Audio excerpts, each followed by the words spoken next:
octubre de 1869, 2 trabajadores contratados para cavar un pozo en una granja de Cardiff, Nueva York, golpearon algo sólido a menos de 1 metro de profundidad. Uno de ellos se agachó, limpió la tierra con las manos y gritó algo que sus compañeros recordarían el resto de sus vidas. Lo que había encontrado era un pie de piedra, y cuando siguieron cavando, encontraron el cuerpo completo de un hombre petrificado, 10 pies de altura, más de 3 metros, tumbado de espaldas, con un brazo cruzado sobre el estómago y una expresión en el rostro que algunos describieron como serena y otros como agonizante. En cuestión de horas, había una multitud en la granja. En cuestión de días llegaron los periódicos. En cuestión de semanas, el gigante de Cardiff era la historia más grande de América. Los predicadores dijeron que era prueba del Génesis, que los gigantes habían existido exactamente como decía la Biblia. Los científicos debatieron si era un hombre petrificado o una estatua antigua. Los filósofos escribieron ensayos. Los políticos lo visitaron. Las compañías de ferrocarril cambiaron sus horarios para que los trenes se detuvieran más tiempo cerca de Cardiff y los pasajeros pudieran ir a verlo. 10,000 personas oyeron hablar de él por boca a boca en su primer domingo. El propietario de la granja cobró 50 centavos por persona. En el primer día de cobro hizo una fortuna. Y todo era mentira. No una mentira pequeña. No una exageración periodística. Una mentira fabricada con yeso de Fort Dodge, Iowa, tallada por escultores de Chicago, enterrada en secreto una noche de noviembre de 1868 y desenterrada 11 meses después con precisión quirúrgica por el mismo hombre que la había enterrado. Su nombre era George Hull. Era fabricante de tabaco. Era ateo. Y lo que había construido no era solo un fraude. Era un experimento social sobre lo que los seres humanos están dispuestos a creer cuando quieren creer. El resultado fue más inquietante de lo que él esperaba. Cada dato en este relato está documentado. Los periódicos existen. Los registros judiciales existen. La estatua existe. Todavía puede verse hoy en el Farmers Museum de Cooperstown, Nueva York. Los nombres son reales. Las fechas son verificables. Y lo que revelan sobre América en el siglo XIX, sobre los cuerpos que sus instituciones coleccionaban y sobre las historias que su prensa construía, es más perturbador que cualquier conspiración que nadie haya inventado sobre ellos. George Hull tenía un problema con los predicadores. En 1867, durante un viaje de negocios a Iowa, asistió a una reunión de avivamiento metodista. El predicador se llamaba Henry Turk. El tema del sermón era el Génesis, capítulo 6, versículo 4. Los Nefilim, los gigantes que, según la Biblia, habitaron la tierra antes del diluvio. Hull, que era ateo y admirador de Darwin, discutió. Dijo que la Biblia era ficción. Dijo que los gigantes no habían existido. Dijo que cualquier persona educada podía ver que las historias del Antiguo Testamento eran metáforas, no historia. El predicador y su congregación lo derrotaron argumentativamente, no porque tuvieran mejores datos, sino porque tenían más fe. Y Hull, un hombre con una educación limitada, pero una inteligencia práctica extraordinaria, salió de esa reunión con una idea. No iba a demostrar que los gigantes no existían. Iba a demostrar que la gente creería en ellos, aunque los tuviera delante de las narices. El plan tardó más de 1 año en ejecutarse. Hull viajó a Fort Dodge, Iowa, donde engañó a los trabajadores de una cantera, diciéndoles que necesitaba un bloque de 5 toneladas de yeso para construir una estatua de Abraham Lincoln en Nueva York. Lo envió a Chicago.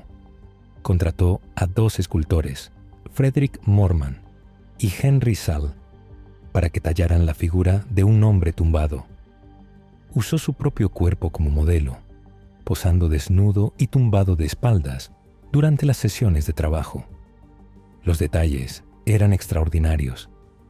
Hull consultó a un geólogo antes de empezar. El geólogo le explicó que el pelo no se petrifica, que si quería que pareciera auténtico, tendría que esculpirlo sin pelo. Lo hicieron. Cubrieron la superficie con ácido sulfúrico para darle una apariencia envejecida. Clavaron agujas en el yeso para simular poros cutáneos. Cuando terminaron, el gigante medía exactamente 10 pies y 4 pulgadas.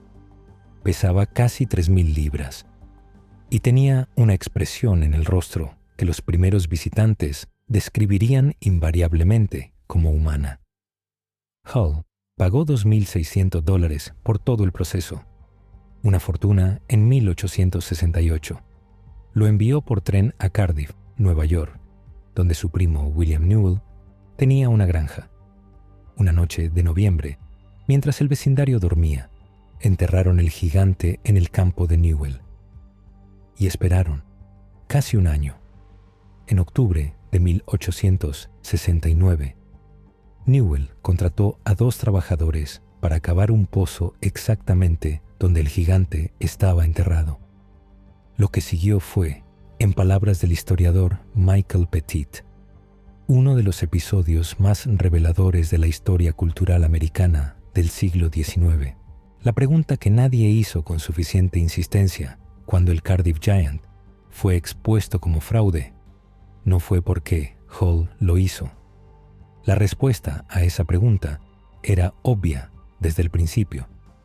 Lo hizo para demostrar que la gente era crédula, para enriquecerse y para ganar retroactivamente una discusión teológica sobre la que no podía ganar de ninguna otra manera.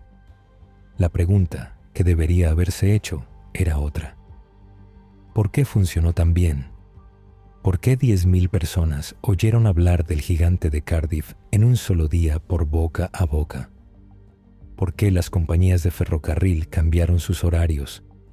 ¿Por qué los predicadores lo usaron en sus sermones como prueba del Génesis? ¿Por qué científicos respetados debatieron durante semanas si era un hombre petrificado o una estatua antigua, en lugar de simplemente analizarlo y concluir lo obvio? La respuesta tiene varias capas. La primera es tecnológica. La fotografía era nueva. La autoridad de una imagen fotográfica sobre el público de 1869 era comparable a la autoridad que tenemos hoy sobre los datos de laboratorio. Si algo aparecía en una fotografía, era real. Y el gigante de Cardiff fue fotografiado extensamente desde el momento en que fue desenterrado. La segunda es periodística. El siglo XIX americano fue la era del periodismo amarillo, del sensacionalismo deliberado, de los titulares diseñados para vender periódicos sin pasar por el filtro de la verificación.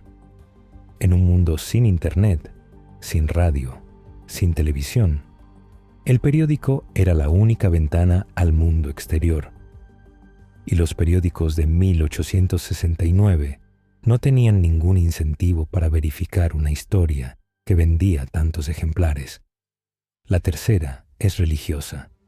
América, en 1869, era un país profundamente bíblico, en el que la tensión entre el darwinismo emergente y el creacionismo establecido era una de las fracturas culturales más profundas.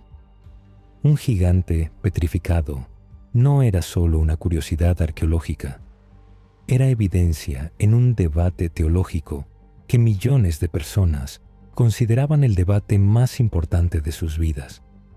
Y la cuarta, la más importante, es psicológica. Las personas creen lo que quieren creer, y en 1869, América quería creer en gigantes.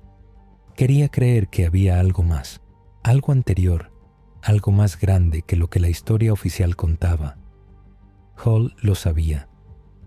lo había visto en esa reunión de avivamiento en Iowa y lo aprovechó con una precisión que haría las delicias de cualquier especialista en marketing moderno. Cuando finalmente confesó en diciembre de 1869, Hull no se disculpó, se glorió. Dijo que había demostrado el Cardiff Giant. Es la historia más documentada. No es la única. A lo largo de la segunda mitad del siglo XIX, los periódicos americanos publicaron docenas, posiblemente centenares, de historias sobre esqueletos gigantes desenterrados en todo el país. Ohio, Montana, Virginia Occidental, Tennessee, California.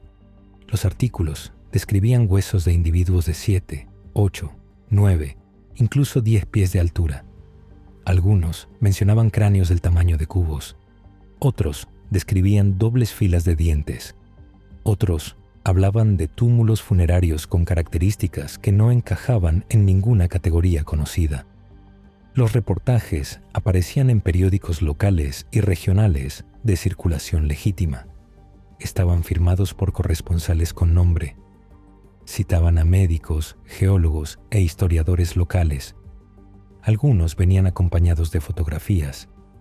No hay un solo caso de esos reportajes que haya podido ser verificado independientemente. No uno. Lo que sí se puede verificar es el contexto en el que se producían. América, en la segunda mitad del siglo XIX, estaba excavando activamente los túmulos funerarios de las civilizaciones indígenas del este del continente. El Bureau of Ethnology del Smithsonian tenía equipos en el campo documentando y recolectando materiales de esos túmulos. El etnólogo Cyrus Thomas pasó años compilando lo que se convertiría en el informe más exhaustivo sobre la arqueología de los túmulos de Norteamérica. Publicado por el Smithsonian en 1894, con más de 700 páginas de evidencia concluyente de que esos túmulos habían sido construidos por pueblos indígenas. Las historias de gigantes aparecían invariablemente en el mismo contexto. Un agricultor, un trabajador de la construcción, alguien que excavaba por cualquier razón, encontraba huesos inusualmente grandes. Los huesos eran descritos con medidas que los colocaban en el rango de lo imposible, y los artículos terminaban invariablemente con la misma frase. Los restos habían sido enviados al Smithsonian para su estudio. El Smithsonian no tiene ningún registro de la mayor parte de esos envíos. Eso no es una conspiración. Es la consecuencia lógica de varios factores combinados. Primero, el sensacionalismo periodístico del siglo XIX era sistemático. Las exageraciones eran rutinarias. Un esqueleto de 6 pies se convertía en 8 en el segundo periódico y en 10 en el tercero. Sin fotografías verificables, sin acceso al material original, sin ningún mecanismo de fact-checking institucional, las cifras se inflaban con cada retransmisión. Segundo, la arqueología del siglo XIX no tenía los estándares metodológicos de la arqueología moderna. Las excavaciones eran frecuentemente destructivas. Los materiales se perdían, se mezclaban, se atribuían incorrectamente. No había cadena de custodia. No había protocolos de documentación sistemática. Tercero, y esto es lo que nadie menciona cuando habla de los gigantes y el Smithsonian, la institución sí recogió decenas de miles de restos humanos durante ese periodo. Solo que no eran gigantes, eran personas. En la primavera de 1989, un pequeño grupo de líderes Cheyenne del norte visitó el Museo Nacional de Historia Natural del Smithsonian en Washington. Fueron acompañados por un curador que los llevó a través de las instalaciones de almacenamiento. Pasaron por sala tras sala de cajones y estanterías, y en algún momento del recorrido, el curador mencionó casualmente que los cajones que estaban a su alrededor contenían restos esqueléticos. Les dijo cuántos. Una mujer Cheyenne que trabajaba en el Capitolio y que estaba en el grupo lo recordó así. Todos nos quedamos paralizados. Dijo el número como si fuera lo más normal del mundo. 18.500. 18.500 esqueletos de nativos americanos almacenados en los sótanos del Smithsonian.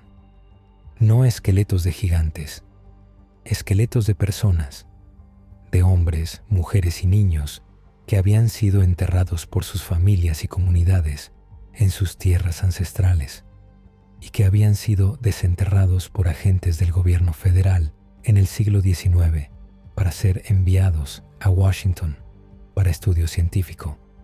El Bureau of Ethnology del Smithsonian había enviado agentes al campo durante décadas con instrucciones explícitas de recolectar cráneos y esqueletos de nativos americanos. El objetivo declarado era el estudio antropológico. El contexto real era el del racismo científico de la época, que buscaba evidencia física de la supuesta inferioridad cognitiva de las razas no europeas. Los agentes desenterraban tumbas. A veces negociaban la compra de restos con líderes tribales que no entendían completamente lo que estaban cediendo. A veces simplemente tomaban lo que encontraban. A veces compraban cuerpos a médicos militares que los habían obtenido de campos de batalla y hospitales de campaña. El resultado fue la mayor colección de restos humanos en cualquier institución americana y estuvo almacenada en los sótanos del Smithsonian durante más de un siglo, prácticamente sin que el público lo supiera. La visita de los líderes Cheyenne en 1989 fue el detonante. Junto con años de activismo de grupos como la Native American Rights Fund y el trabajo pionero de mujeres como Maria Pearson, que había comenzado a presionar a los legisladores desde los años 70, generó suficiente presión política como para que el Congreso actuara. En noviembre de 1990, el presidente George Bush firmó la Ley de Protección de Tumbas y Repatriación de Nativos Americanos, conocida por sus siglas en inglés como NAGPRA. La ley exigía que todas las instituciones que recibieran fondos federales inventariaran sus colecciones de restos humanos nativos americanos y los devolvieran a sus comunidades de origen cuando fuera posible identificarlas. El Smithsonian estaba técnicamente exento de NAGPRA porque opera bajo su propia legislación, pero la presión pública y política lo obligó a establecer su propio programa de repatriación. 3 décadas después, el proceso está lejos de completarse. El Smithsonian todavía tiene en almacenamiento los restos de aproximadamente 10.000 personas, más que cualquier otra institución del país. La mayoría son clasificados como culturalmente no identificables, lo que significa que no se puede establecer con suficiente certeza a qué comunidad pertenecían para proceder a la repatriación. Esta es la historia real de los esqueletos y el Smithsonian. No una conspiración para ocultar gigantes, una práctica institucional sistemática y documentada de coleccionar los restos de personas que habían sido tratadas durante décadas como objetos de estudio, más que como seres humanos con familias y comunidades que los lloraban. En 1893, 2 años después de que los periódicos americanos celebraran que Chicago había ganado la competición para albergar la Exposición Universal, que conmemoraría el 4º centenario del viaje de Colón, la Ciudad Blanca abrió sus puertas. Lo que se construyó en Jackson Park era extraordinario por cualquier medida. Más de 200 estructuras, 600 acres, 14 edificios principales de escala monumental, diseñados por los arquitectos más prestigiosos de América, con fachadas blancas que brillaban bajo el sol de Chicago y que le daban a la exposición su nombre popular. El edificio de manufacturas y artes liberales era el edificio más grande del mundo en ese momento, más grande que el Capitolio, más grande que cualquier estructura que la mayoría de los visitantes hubiera visto en sus vidas. Más de 27 millones de personas visitaron la exposición en los 6 meses que estuvo abierta. Para una América con 63 millones de habitantes totales, era un número extraordinario. La exposición introdujo al público americano el primer Ferris wheel de la historia, la electricidad de corriente alterna de Tesla, el Cracker Jack, el Juicy Fruit, el café instantáneo, el dishwasher y docenas de otras innovaciones que definirían el siglo siguiente.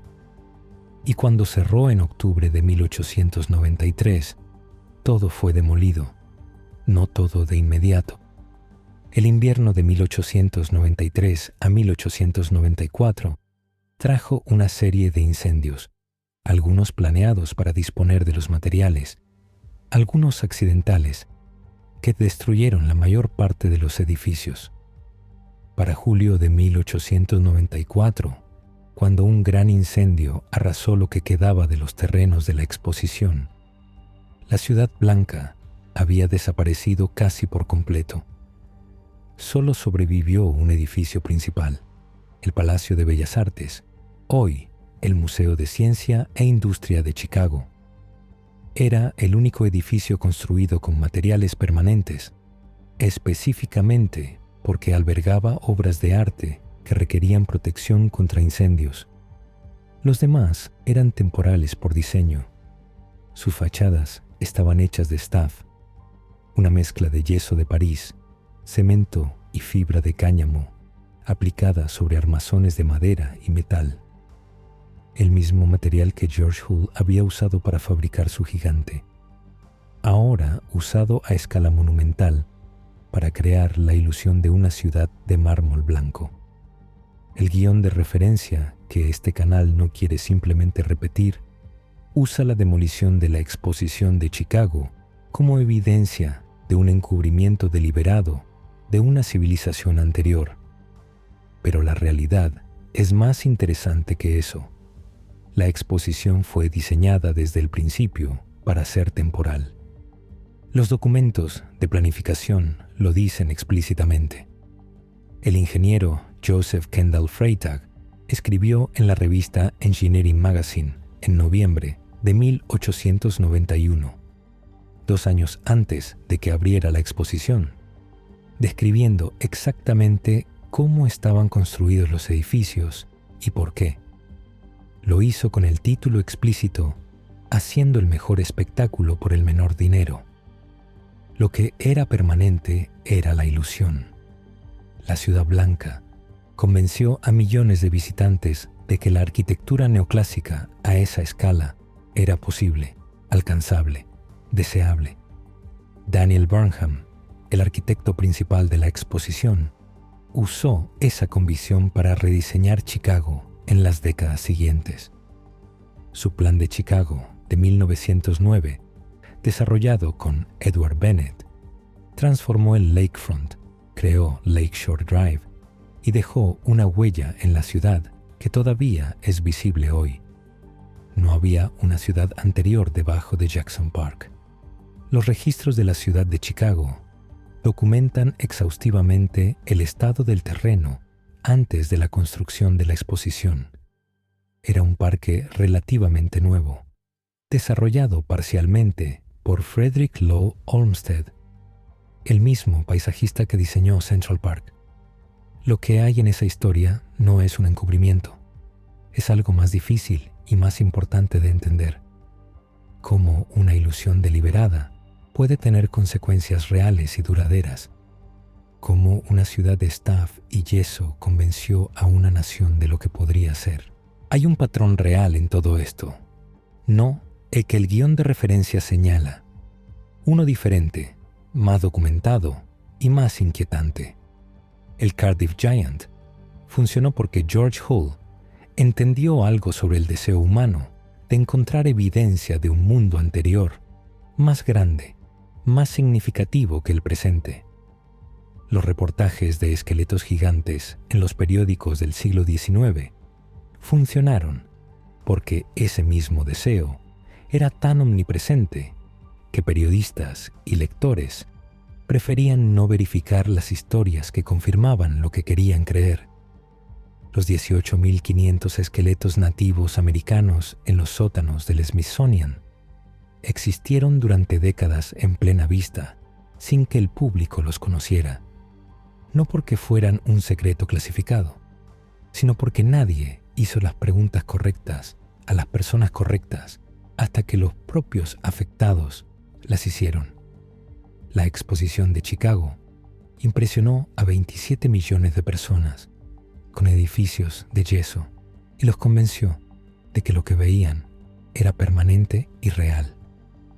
Estos no son casos de conspiración, son casos de algo más común y más difícil de combatir: la capacidad humana de ver lo que quiere ver, de creer lo que confirma sus preconcepciones, de no preguntar lo que prefiere no saber.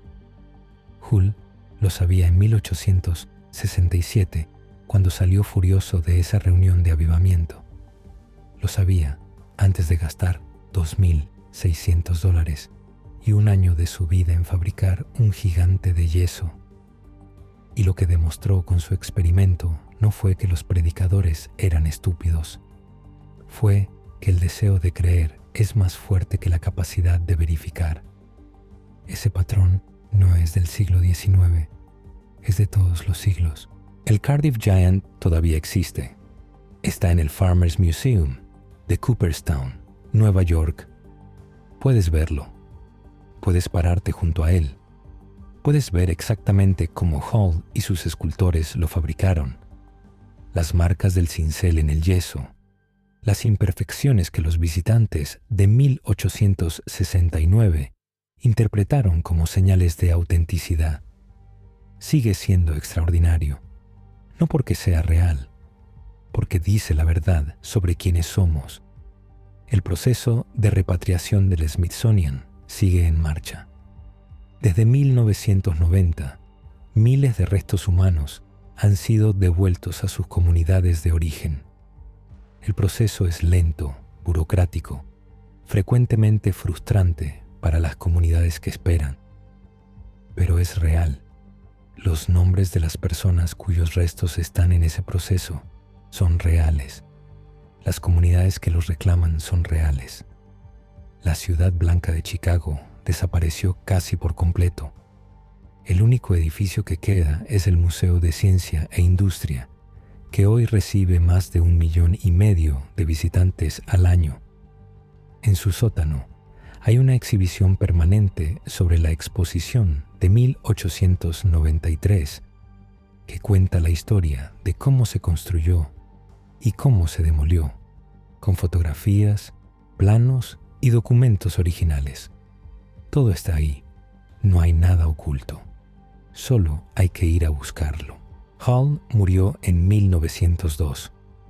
Había pasado los últimos años de su vida como algo entre celebridad y objeto de mofa, dependiendo de quién lo mirara. Algunos lo admiraban por su audacia y su éxito financiero. Otros lo despreciaban por haber engañado a tanta gente. Él nunca se disculpó. Hasta el final insistió en que había hecho un servicio público, que había demostrado algo que necesitaba ser demostrado. En cierto sentido, tenía razón. Lo que el Cardiff Giant demostró no fue que los predicadores metodistas de Iowa eran crédulos. Fue algo más universal, que cuando las personas quieren que algo sea verdad con suficiente intensidad, la evidencia en contra no es suficiente para detenerlas. Que el deseo de creer en un mundo anterior, más grande, más significativo, es tan poderoso que puede superar a la razón, a la evidencia, a la confesión pública del propio autor del fraude. El Cardiff Giant fue expuesto como fraude en diciembre de 1869. Para entonces, Hall había ganado entre $15,000 y $20,000. El sindicato que le compró la estatua siguió exhibiéndola y ganando dinero con ella durante años después de la exposición. P.T. Barnum hizo una copia y también ganó dinero con ella. Y las historias de gigantes en los periódicos americanos no se detuvieron. Siguieron apareciendo durante décadas, alimentadas por el mismo deseo que Hull había identificado y explotado. La pregunta que importa no es si los gigantes existieron. La ciencia ha respondido esa pregunta con claridad suficiente. La pregunta que importa es por qué queremos que hayan existido. ¿Qué dice de nosotros ese deseo de un mundo anterior, más poderoso, más misterioso que el presente, que nos hace tan vulnerables a las historias que confirman ese deseo, sin importar cuántas veces hayan sido desmentidas? George Hull murió sin responder esa pregunta. Se fue contento de haberla planteado. El siglo XIX americano fue el siglo de los gigantes, en un sentido que ninguna teoría alternativa ha captado correctamente. No porque hubiera gigantes físicos caminando por las praderas y siendo arrestados por ser demasiado altos, sino porque fue el siglo en que América se construyó a sí misma como una nación que necesitaba mitos a escala gigante para justificar su expansión, su ambición y sus contradicciones. Los mitos de los gigantes bíblicos servían para dar profundidad histórica a un continente que los colonizadores europeos se negaban a ver como ya habitado por civilizaciones complejas. Si había habido una raza de gigantes antes de los nativos americanos actuales, entonces la Tierra no había sido siempre de quien ahora la habitaba y podía ser reclamada sin el peso completo de la culpa. Los reportajes de esqueletos gigantes en los periódicos aparecían sistemáticamente en contextos de excavación de túmulos funerarios nativos americanos, no porque los túmulos contuvieran gigantes, sino porque la narrativa de los gigantes desplazaba la narrativa de los nativos americanos.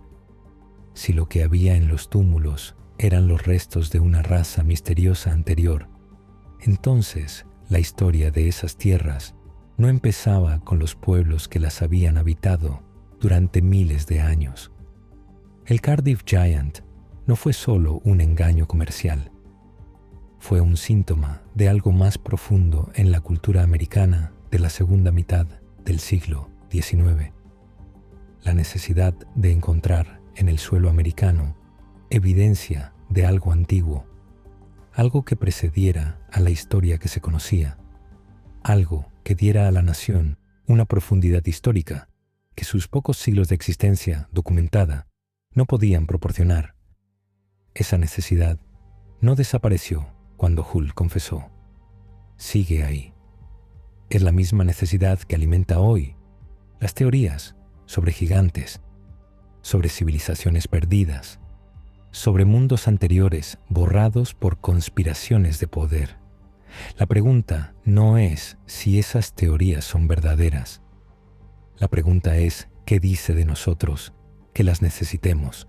El gigante de Cardiff está en Cooperstown. Puedes ir a verlo hoy. Los 10.000 esqueletos nativos americanos que todavía están en el Smithsonian tienen nombres. Tienen comunidades que los reclaman. Tienen historias que el Bureau of Ethnology documentó con meticulosidad en sus informes de campo, ahora disponibles en los archivos de la institución. El Museo de Ciencia e Industria de Chicago, el único edificio que sobrevivió de la exposición de 1893, tiene en su planta baja una maqueta de la Ciudad Blanca. Puedes ver cómo era antes de que los incendios de 1894 la borraran. Puedes ver la escala. Puedes entender por qué 27 millones de personas que la visitaron volvieron a sus casas convencidos de haber visto el futuro. Estas historias no necesitan gigantes, no necesitan civilizaciones perdidas, no necesitan conspiraciones de poder que destruyan evidencia en la oscuridad de la madrugada.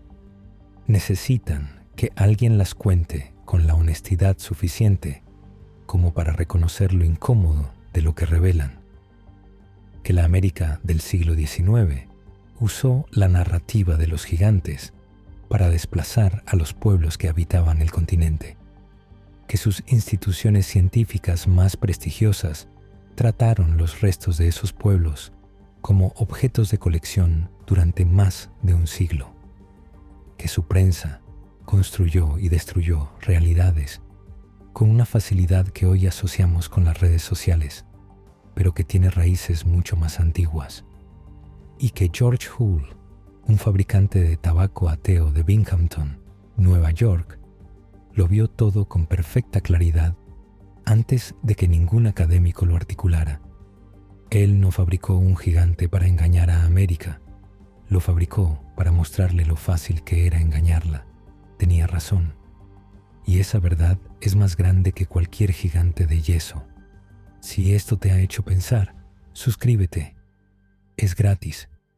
Y es lo único que necesito para seguir contando lo que merece ser contado.